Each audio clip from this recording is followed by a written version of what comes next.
తెలంగాణ సర్కార్ దేనికోసం ఉంది? ఓపెన్ గా చెప్పారు ఆయన, మ్యాగ్నానిటీ చూపించారు. అందుకనే మరి దాని గురించి కాంగ్రెస్ పార్టీ అంటున్నాం. మాట్లాడతాం. మనకి బీఆర్ఎస్ నుంచి TS EWIDC X corporation chairman Ravula Sridhar Reddy గారు జాయిన్ అయ్యారు. శ్రీధర్ రెడ్డి గారు నమస్తే అండి, బ్రేక్ఫాస్ట్ న్యూస్ కి స్వాగతం.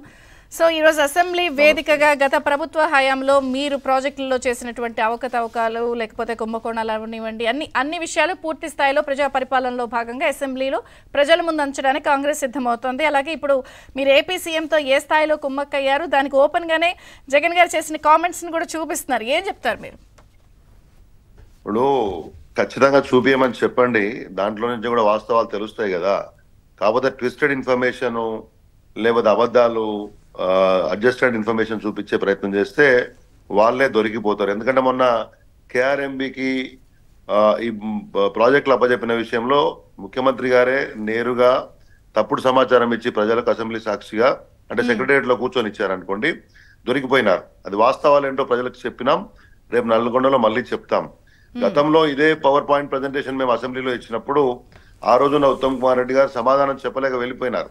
మేము ప్రిపేర్డ్ గా లేము అని చెప్పినారు. ఇవాళైనా ప్రిపేర్డ్ గా రావాలని చెప్పేసి నేను కోరుకుంటున్నాను. రెండో విషయం ఏంటంటే కేఆర్ఎంబి విషయంలో ఇటు జిఆర్ఎంబి విషయంలో చాలా క్లియర్ గా ప్రజలకు రావాల్సింది ఏంటంటే, విభజన చట్టం రాసింది కాంగ్రెస్ పార్టీ, ఈ నదుల మీద పెత్తనాన్ని బోర్డులకు అప్పచెప్పాలని నిర్ణయించింది కాంగ్రెస్ పార్టీ. తెలంగాణ రావడమే ప్రధాన అంశం కాబట్టి ఆ రోజున ఉన్నటువంటి అన్ని పార్టీలు ఇంక్లూడింగ్ కాంగ్రెస్ పార్టీ తెలంగాణ రావడం ప్రధాన అంశము, మిగతా అంశాల మీద ఇప్పుడు పట్టుబడితే అసలు అంశం వెనుకోపోద్దని చెప్పేసి అందరం ఒప్పుకున్నామన్నమాట వాస్తవం. ఈవెన్ దట్ 511 and 299 టీఎంసీ ఏదైతే అరేంజ్మెంట్ ఉందో తెలంగాణ ఆంధ్రప్రదేశ్ రాష్ట్రానికి, that was an ad hoc arrangement for 1 year. After that they have to రీడ్రాఫ్ట్ the entire arrangement. అది చదవకుండా ముఖ్యమంత్రి గారు దాన్ని ఏదో పర్మనెంట్ గా మేము అపీల్ యాక్సెప్ట్ చేసి వచ్చినట్టు చెప్పారు. అది తప్పు. ఈ రివర్ బోర్డులకు సంబంధించి నేను మీకు చాలా క్లియర్ గా చెప్పదలుచుకున్నాను. ఇవాళ మార్నింగ్ బ్రేక్ఫాస్ట్ న్యూస్ ద్వారా కూడా ప్రజలకు తెలియాలి ఏంటంటే, బీఆర్ఎస్ ప్రభుత్వం, కేసీఆర్ గారి ప్రభుత్వము కృష్ణా రివర్ బోర్డుకు కృష్ణా రివర్ మీద ఉన్నటువంటి ఏ ప్రాజెక్ట్ ను అప్పజెప్పలేదు.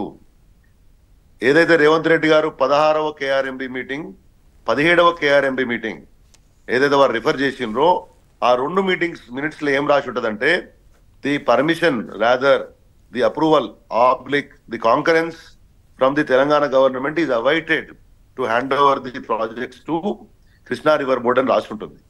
ఆ తర్వాత రేవంత్ రెడ్డి గారి ప్రభుత్వం వచ్చిన తర్వాత ఒకటేమో 16th or 17th జనవరికి ఒక మీటింగ్ జరిగింది, ఆ తర్వాత 1st ఫిబ్రవరికి ఒక మీటింగ్ జరిగింది. దాంట్లో చాలా క్లియర్ గా the both state governments have concurrence to hand over the projects అని చెప్పారు, ఎక్సెప్ట్ ది పవర్ ప్రాజెక్ట్స్ కూడా తెలంగాణ గవర్నమెంట్ కి ఇంకా ఏమన్నా చెప్పాల్సి ఉంటే చెప్పాలని చెప్పారు తప్పితే more or less the projects are hand over by the state government of Telangana under the rule of Revanth Reddy గారు టు కృష్ణా రివర్ బోర్డ్. ఇది ఫ్యాక్ట్. ఇది ఈ డాక్యుమెంట్స్ మేము ప్రెస్ మీట్ లో కూడా హరీష్ రావు గారు మేమంతా కూర్చున్నప్పుడు చాలా క్లియర్ గా చెప్పినాం. గెజెట్ దానికి అసలు మీరు అభ్యంతరమే చెప్పలేదు అనేది కదా వీళ్ళు అంటున్నారు. అసలు కేంద్రం ఏం గెజెట్ ఇచ్చిందండి? విభజన చట్టం ఒక అంశము, ఆ తర్వాత ఇచ్చిన ఏ గెజెట్ ని మేము ఒప్పుకోలేదు. ఒప్పుకోనుంటే రేవంత్ రెడ్డి గారి ప్రభుత్వం వచ్చిన దానికి మళ్ళా చర్చ ఎందుకు జరుగుతుంది? మేము కనుక మా ప్రభుత్వ కాలంలో ఈ ప్రాజెక్టులను రివర్ బోర్డుకు అప్పచెప్పి ఉంటే రేవంత్ రెడ్డి గారు ముఖ్యమంత్రి అయిన తర్వాత మళ్ళీ ఆ చర్చ వచ్చే అవసరం లేదు కదా. ఇట్స్ ఆల్రెడీ హ్యాండ్ ఓవర్ ఉండేది కదా. కాబట్టి ప్రజల్ని తప్పుదో పట్టించి ప్రాజెక్టులను ఇప్పుడు రివర్ బోర్డుకు అప్పచెప్పినారు. ఎప్పుడు అప్పచెప్పినారు? మేము పోయిన 9.5 సంవత్సరాలు ఒక ఫైట్ చేస్తా ఉన్నాం కేంద్రం తోటి. మీరు కృష్ణా వాటర్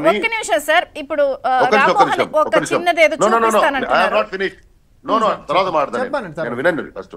నేను చెప్పిన తర్వాత నేనేమంటానంటే, కృష్ణా రివర్ ని మీరు 50% 50% వచ్చే విధంగా మీరు కేంద్రం చొరవ తీసుకోవాలి, లేకపోతే ట్రైబ్యునల్ ని ఆ విధంగా డ్రాఫ్ట్ చేయమని మేము అడిగినప్పుడు కేంద్రం స్పందించలేకపోతుండే. ఉన్నటువంటి బీజేపీ నాయకుడు దాని గురించి మాట్లాడలే. We went up to supreme కోర్టులో మీరు కేసు విత్డ్రా చేసుకుంటే వి విల్ రీడూ ఇట్ అని చెప్పినారు. అది వాళ్ళు ఇంతవరకు చేయలేదు. దాని మీద పోరాటం చేయండి. నెంబర్ 1. దాని మీద పూర్తి స్థాయిలో తెలంగాణకు న్యాయం జరిగేంత వరకు ఈ ప్రాజెక్టులు అప్పచెప్పొద్దు అనేది మన భావనగా ఉండే. ఎందుకంటే రేపు పొద్దున ఈ ప్రాజెక్టులు అప్పచెప్తే హైదరాబాద్ కు వచ్చే మంచినీళ్లు కూడా రివర్ బోర్డు నడుపుకొని తెచ్చుకోవాలా. దానివల్ల రాష్ట్రాల యొక్క నియంత్రణ పోద్దనే భావన మాకు ఉండే, అందుకని మేము ఇవ్వలేదు.